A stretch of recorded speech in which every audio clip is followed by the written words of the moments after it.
Բարի երեկո, հակակոռուպցիոն շաբաթն է եթերում, ես Արտուր Հայրապետյանը այսօր զրուցելու եմ փաստաբան Տիգրան Ղազարյանի հետ։ Բարի երեկո։ Պարոն Ղազարյան, ուզեմ նայել առաջի հարցը, այսպես քանի որ բոլորին եմ տալիս, նաև ձեզ տամ, ինչ ունենք պատերազմից առաջ եւ ինչ ունենք այսօր։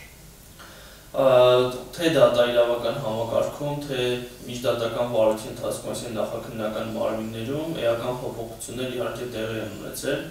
Իմ կարծիքով առավել նկատում է պատասխանատվության բարձր զգացման դրսևորումներ, հաշվի առնելով միգուցե պատերազմի հետևանքները, պատերազմի ժամանակ թե մարդկային ռեսուրսների տեսանկյունից, թե ընդհանուր պետության համար փոփոխությունները, դրանով պայմանավորված այո որոշակի փոփոխություններ նկատվում են։ Իհարկե մի փոքր սիրուն չի լինի, եթե ընդգծեմ առավել սրտացավությունը, բայց կարծեք թե պետական ապարատի աշխատակիցները առավել սրտացավ ձևով են փորձում հարցին մոտենալ, հատկապես եթե խոսքը վերաբերում է այնպիսի անձանց, որոնք որ մասնակցել են մարտական գործողություններին։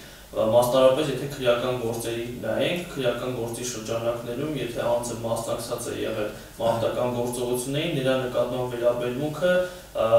կտրուկ փոխվել է։ Այսինքն որպես հանգամանք, որը որ էականորեն անձը բնութագրում է բնականաբար։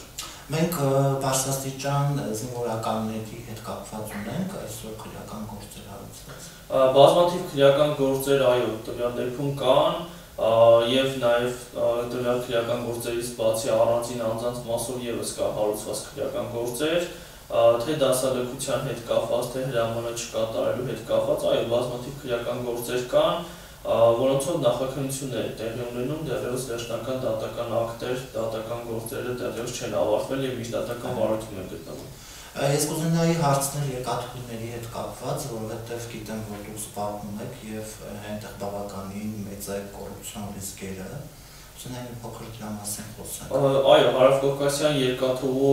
վերաբերյալ քննվող քրեական գործով ներգրավված եմ որպես Շինարց ՍՊ-ի եւ Leon Printing Service ՍՊ-ի ներկայացուցիչ, արդեն մի քանի տարի է ինչ տվյալ գործով փորձում ենք հասնել արդարության վերականգնման, քանի որ այս երկու կազմակերպությունների եւ նրանց նման այլ կազմակերպությունների շահերը եւս գտնում ենք, որ խախտվել է եւ հարուցված քրեական գործի շրջանակներում դեռևս ելքը որպես այդպեսին չի երևում, այն պայմաններում, երբ առերևույթ կարծեք թե հայտնի են այն անձինք եւ այն ենթադրյալ հանցագործության դեպքերը, որոնք որ կատարվել են եւ վարույթ ներկայացնող մարմնի, այսինքն քննչական կոմիտեի կողմից տվյալ արարքներին առավել կտրուկ եւ առավել սերտ ժամկետներով արձագանք տալը միանշանակ կգոհի նաեւ գործի շահերից։ Քանի որ յուրաքանչյուր գործով թե պատժի անխուսափելիության սկզբունքի ապահովումը եւ թե դուժողների պատճառված վնասի հատուցումը, դուժողների խախտված իրավունքների վերականգնումը էական նշանակություն ունի։ Յուրաքանչյուր անձ, երբ որ դիմում է պետությանը, երբ որ դիմում է քրեական հետապնդման մարմնին, այն խնդրանքով, որ տեղի ունեցել հանցագործություն, ինքը դրանից տուժել է եւ խնդրում է իր իրավունքները պաշտպանել, բնականաբար օրինական ակնկալիք ունի, որ ողջամիտ ժամկետում տվյալ քրեական գործը կքննվի, մեղավորները կենթարկվեն քրեական պատասխանատվության, այլ ոչ թե գործի քննությունը կձգձգվի տարիներով եւ դրա արդյունքում թե արդեն պատժի անխուսափելիության սկզբունքը կասկածի տակ կդրվի եւ թե դրանից բացի նաեւ դուժողների մոտ ինչ որ անվստահության մթնոլորտ կարող է նաև ձևավորվել, թե ինչով է պայմանավորված, որ ամիսներով, տարիներով քննվում է այնպիսի մի գործ, որի վերաբերյալ թե Հայաստանի Հանրապետության բարձրաստիճան պաշտոնատար անձինք են հայտարարել Հարավկովկասյան երկաթուղում տեղի ունեցող ապօրինությունների վերաբերյալ, եւ թե քրեական գործի շրջանակներում, մասնավորապես իմ վստահորդները բազմաթիվ ապացույցներ են ներկայացրել, որով ուղղակիորեն հաստատվում է այդ հանգամանքները։ Իհարկե յուրաքանչյուրի անունեղության կանխավարկածը հարգելով բնականաբար, բայց վարույթ ներկայացնող մարմինը գտնում է, որ արդյունավետ միջոցներ պետք է կիրառի եւ առավել սերտ ժամկետներում արքայիրավական գնահատական տա եւ արձագանքի։ Ես նաև կուզենայի հարցնել մեր պատերազմից հետո ճանապարհների բացման հետ կապված, որովհետեւ մենք մինչև առայսօր չգիտենք, թե իրականում որ կողմն է, հա, պետությունների որ կողմն է ծախսերը հոգալու եւ նաեւ կուզենայի հարցնել Նախիջևանից դեպի Ռուսաստան բացվող ճանապարհը, որը ամբողջովին անցնելու է Ադրբեջանի սահմանով, դա մեզ ինչքանով այսպես ձեռնտու է որպես երկիր եւ նաեւ երկրի շահ ներկայացնում։ Տվյալ դեպքում ես ինքս որպես իրավաբան եւ փաստաբան փորձեմ գնահատական տալ այդ մասին, կարծում եմ այդ ոլորտի մասնագետները առավել ամբողջական կներկայացնեն իրավիճակը։ Տեսեք, կոնկրետ Հարավկովկասյան երկաթուղու հետ կապված երկուս օրինակը որ վերցնենք, առկա է քրեական գործ, որը քննվում է տարիներ շարունակ։ Հարավկովկասյան երկաթուղին այն առանցքային ստրատեգիական նշանակություն ունեցող օբյեկտներից է, որը որ Հայաստանի Հանրապետությունը ունի։ Այո, ինչպես դուք նշեցիք, առաջիկայում նաև նախատեսվում է երկաթուղու հետ կապված որոշակի փոփոխություններ, նաև ճանապարհների հետ կապված եւ այլն։ Եթե մենք մեր եղած, այսինքն այս պայմանությամբ Հարավկովկասյան երկաթուղու հետ կապված առկա խնդիրներ, որոնք դեռևս լուծում չեն ստացել,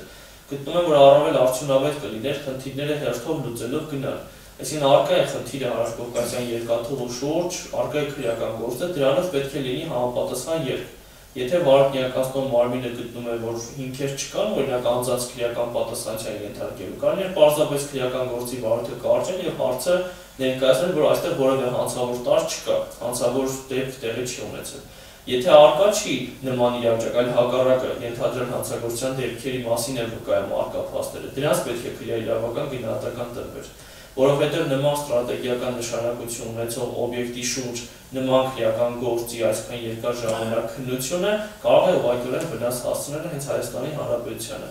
Եվ ինչու՞ չէ նաև հայ-ռուսական հարաբերությունների տեսանկյունից ևս կարևոր նշանակություն ունի օբյեկտիվ գործի քննության ապահովումը, թե բազմակողմանիությունը ապահովելով եւ թե ամբողջ գործի քննության ընթացքում թափանցիկությունը ապահովելով։ Որտեղ մենք գործ ունենք այո Հայաստանի Հանրապետությունում գործող կազմակերպության մասին, սակայն հայ-ռուսական հարաբերությունների առանցքում գտնվող նաև,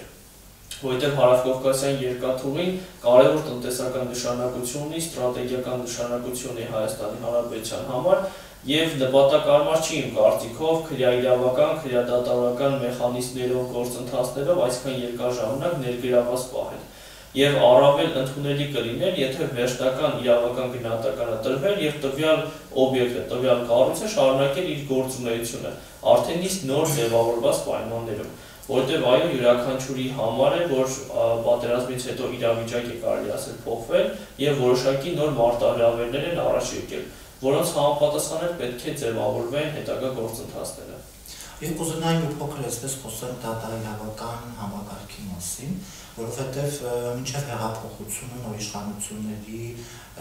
գալը մենք արդեն խոսում ենք, որ մենք չունենք դատաիրավական համակարգ, այն ամբողջովին այսպես կոռումպացված է եւ այլն, բայց մենք հասկացանք, որ այս 3 տարվա մեջ մենք կրկին չունեցանք դատաիրավական համակարգ։ Ինչ կարծիք եք։ Ինչ վերաբերում է դատաիրավական համակարգին, բացարձակ կերպով ասել, որ մենք չունենք դատաիրավական համակարգ, իմ կարծիքով ընդունելի չի, որովհետև ես ինքս բազմաթիվ դատական նիստերի, դատական գործերի մասնակցել եմ եւ այդ դատական գործերի ընթացքում բավականին հետաքրքիր իրավական դիրքորոշումներ արտահայտած թե դատավորներ կան, որոնք հենց ներկայացնում են դատական համակարգը, թե բազմաթիվ քրեական գործերով օբյեկտիվ արդարացի լուծումներ է ստացվել բազմակողմանի քննության արդյունքում։ Այստեղ մի քանի հատկանիշներ կա դատաիրավական համակարգի հետ կապված, որ կարելի է իմ կարծիքով փոփոխության ենթարկել եւ դրա արդյունքում առավել արդյունավետ դատաիրավական համակարգ ունենալ։ Նախ եւ առաջ դատաիրավական համակարգի նկատմամբ վերաբերմունքը, դատական համակարգի վերաբերմունքը պիտի փոխվի մեր հասարակության մեջ, առավել վստահություն պետք է վայելեն դատական համակարգի թե ներկայացուցիչները եւ թե ամբողջ դատական համակարգը ինքնին, որովհետեւ յուրաքանչյուր գործով, երբ որ դատարանը դատական ակտ է կայացնում, չպետք է լինի մի իրավիճակ, ինչպես որ այսօր է, եթե մենք ուսումնասիրում ենք դատական ակտերը, իրենցից բավականին ընդհանրացակ փաստաթղթեր են ներկայացնում 10 էջ, 15 էջ, 20 էջ եւ ավելի, որը ժամանակ է պահանջում։ Եվ ինչու պիտի լինի նման իրավիճակ, որ դատարանը իր որոշումը կայացնելիս կամ վճիռը դատավճիռը կայացնելիս 15-20 էջի սահմաններում փորձի հիմնավորել, թե ինչու է ինքը եկել այդ դիրքորոշման։ Իմ ներքին համոզմունքով դա հատկապես դատարանների հանդեպ վստահության ոչ ամբողջական լիարժեք առկայությամբ է պայմանավորված։ Առավել ընդունելի կլիներ, եթե վստահությունը դատական համակարգի հանդեպ բարձր լիներ եւ դատարանը ստիպված չլիներ 15-20 էջի սահմաններում հիմնավորել իր կողմից ներկայացված դիրքորոշումը, վճիռը, որոշումը կամ դատավճիռը, այլ պարզապես առավել հակիրճ ներկայացնել են հիմնական կետերը, թե ինչու է ինքը գտնում, որ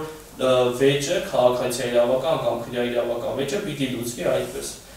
Եվ երկրորդ կարևոր հանգամանքը կրկին վարույթի ողջամիտ ժամկետի սկզբունքի ապահովումն է, որովհետև քաղաքացիները երբ որ դիմում են դատարան նույնիսկ, թեկուզ վերցնեն քաղաքացիական իրավական գործերով։ Դատարան հայց է ներկայացնում եւ կարծեք թե ձևավորվել է մի տպավորություն, որ առնվազն 1 տարի գործի քննությունը տեղի ունենալու։ Իհարկե այդ գործի քննության երկարատևությունը մի քանի հանգամանքով է պայմանավորված, թե օբյեկտիվ, թե սուբյեկտիվ, այսինքն թե դատարանների ծանրաբեռնվածությամբ պայմանավորված կարող է լինել, թե գործի բարդությամբ, բայց յուրաքանչյուր դեպքում անձի մոտ ձևավորում է սխալ միգուցե վերաբերմունք դատարանների հանդեպ, որովհետև թեկուզ պարզ գործով, երբ որ դատարան հայց է ներկայացվում, առնվազն մի քանի ամիս, եթե ոչ տարի, տվյալ գործով քննությունը շարունակվում է։ Դրա համար հասարակության մոտ այդ վստահության բացը կա։ Այո, տվյալ դեպքում գտնում եմ, որ դա ևս նպաստում է, որպեսզի հասարակության մոտ վստահությունը պակաս լինի, որովհետև երբ որ անձը խնդիր ունի, իրավական խնդիր ունի եւ լուծում է ակնկալում, ինքը չի ակնկալում խնդիրի լուծումը մի քանի տարի հետո։ Ինքը ակնկալում է հնարավորինս օպերատիվ ժամկետում։ Երբ որ մենք համատում ենք մեր դատական համակարգը եւ միջդատական վարույթը, այսինքն նախաքննական մարմիններում աշխատանքը, կտեսնենք, որ այո, նախաքննական մարմիններում եւս այս ողջամիտ ժամկետի խնդիրը առկա է, սայմ ժամկետում գործերի քննության խնդիրը առկա է, բայց դատարանում առավել ակնառու է։ Եվ հատկապես երբ որ նայում ենք դատական քննության փուլը հրապարականին պետք է իրականացվի, այսինքն հանրության ներկայացուցիչները յուրաքանչյուր դեպքում կարող են դիտորդ որպես հանդես գալ դատական նիստերին եւ դատական process-ին, անկախ նրանից մասնակից են իրենք հանդիսանում թե ոչ, եւ ուղղակիորեն տեսնեն, որ այդ նույն խնդիրը, որ դատական նիստին մասնակցել են, որևէ արդյունք չի եղել։ Այսինքն ու դատական նիստը հետաձգվել է օրինակ 1 ամիս հետո, 3 ամիս հետո, 4 ամիս հետո կախված արդեն դատարանի ծանրաբեռնվածությունից եւ գործի փաստական հանգամանքներից։ Նախ եւ առաջ պետք է նմանատիպ խնդիրներին հատկապես ուշադրություն դարձվի, որպեսզի դատական համակարգի նկատմամբ վստահությունը բարձրանա եւ դրա արդյունքում էլ թե դատարանները կօգտվեն բնականաբար վստահության առկայության պայմաններով եւ թե քաղաքացիները անկախ դատարանի կողմից կայացված դատական ակտի չեն ունենա այն կանխավարկածը, որ դատարանը օրինակ կոռումպացված է, դատարանը օրինակ սխալ որոշում է կայացրել, այլ ընդհակառակը կունենան հակառակ կանխավարկածը, որ միգուցե իրենք էին թերացրել ապացույցներ ներկայացնելու հարցում, միգուցե իրենց կողմից իսկապես սխալ էր եւ դատարանը ճիշտ է գնահատել, որտեղ բազմաթիվ են գործերը, երբ որ թե վերաքննիչ դատարանը եւ թե վճռաբեկ դատարանը նույն դիրքորոշումն է հայտնում, այսինքն երաշտյան դատական համակարգի բոլոր ատյանները ուղղակիորեն արձանագրում են, որ այս կողմն է ճիշտ կամ այն կողմը, սակայն վերջում ուժի մեջ մտած դատական ակտի պայմաններում նույնիսկ քաղաքացիներ կան, որոնք նշում են, որ դատարանը սխալ որոշում է կայացրել։ Այն պայմաններում, երբ առաջին ատյան վերաքննիչ դատարան եւ վճռաբեկ դատարան, բնականաբար դատավորները ունեն համապատասխան պրոֆեսիոնալիզմ եւ իրավական վեճեր լուծելու հմտություններ։ Ես չեմ նշում որոշ բացառությունների, երբ որ նայում ենք նաեւ ազգային անվտանգության ծառայության կողմից էլ բազմաթիվ դեպքեր էին հայտնաբերվել դատավորների կողմից ապօրինություններ կատարելու եւ այլն, դրանց վերաբերյալ քրեական գործերը կան քննվող, բնականաբար իրենց անմեղության կանխավարկածը հարգելու շրջանակներում կսպասենք նաեւ այդ դատական գործերի ավարտին, քրեական գործերի ավարտին։ Այսինքն չեն կարող բացառել նմանատիպ դեպքերի առկայությունը բնականաբար, բայց պետք է ուշադրություն դարձնենք, որ դատանների դատական համակարգի հանդեպ վստահության ավելացումը յուրաքանչյուր քաղաքացու շահերից է բխում, ինչպես նաև ամբողջ պետության շահերից է բխում։ Շնորհակալ եմ զրույցի համար, հուսով եմ մենք շատ հատ մեկ անգամ կհանդիպենք նոր հաղորդաշարով, հանդիպում փաստաբանի հետ եւ կարծում եմ, որ մենք առիթ կունենանք երբեմն հանդիպելու եւ քննարկելու դատաիրավական համակարգը։ Շնորհակալություն։ Շնորհակալ եմ։ Այսքանը կհանդիպենք։